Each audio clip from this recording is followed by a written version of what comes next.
साल 1950 का यह एक चौंकाने वाला किस्सा रानी बाजार का है। यहाँ रामप्रकाश रहता था, जिसकी बेटी को 5 साल की उम्र में कैंसर हो गया। कई डॉक्टरों को दिखाने और इलाज कराने पर भी उसमें किसी तरह का सुधार नजर नहीं आया। होते होते एक रात कैंसर ने उसकी जान ले ली। उस बच्ची की जान रात को करीब 1 बजे गई थी।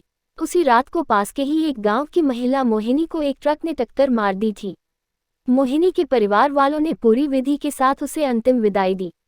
अब बच्ची के परिवार वाले भी उसे दफनाने के लिए जंगल की तरफ निकले। जंगल जाते समय अचानक से उस लड़की के शरीर में हलचल हुई। सभी हैरान हो गए कि मृत लड़की का शरीर कैसे हिल रहा है।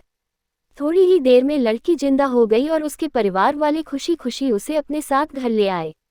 किसी को इस बात की भनक नहीं थी कि उस लड़की के अंदर उसी रात ट्रक से टकराने वाली मोहिनी की आत्मा घुस गई थी। बच्ची जब से मौत से लौटकर आई थी, तब से ही उदास और चुपचाप एक कोने में बैठी रहती थी। एक दिन उसकी माँ ने उसे खुद अपने हाथों से खाना खिलाया और मामा के घर लेकर जाने की बात कही। खाना खिलाकर उसे अच्छे से तैयार करके वो उसे अपने मायके ले गई।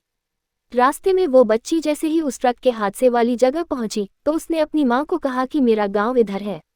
माँ ने उसकी बातों पर बिल्कुल गौर नहीं किया और उस बात को हंसी में टाल दिया। कुछ ही देर में वो अपनी बेटी के मामा यानी अपने भाई के घर पहुंच गई।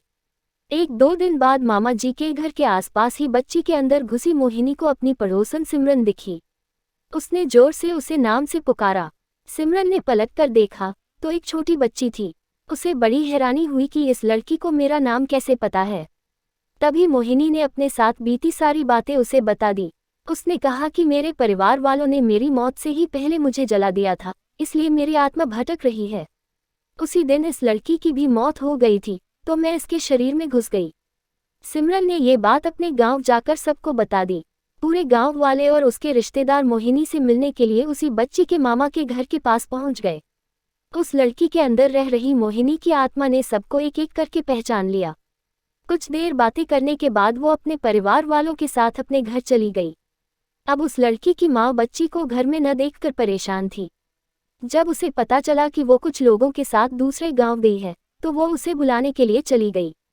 अपने परिवार के साथ खुश मोहिनी ने वापस आने से मना कर दिया। पास के ही लोगों ने उसे समझाया कि तुम्हें दोनों परिवार के साथ रहना चाहिए, इससे सभी को खुशी मिलेगी। तुम किसी एक परिवार को दुखी नहीं कर सकती हो। इस बात को सुनने के बाद लड़की के शरीर में रह रही मोहिनी अपनी माँ के साथ वापस आने के लिए राजी हो गई। अब वो दोनों परिवारों के साथ खुशी खुशी रहने लगी।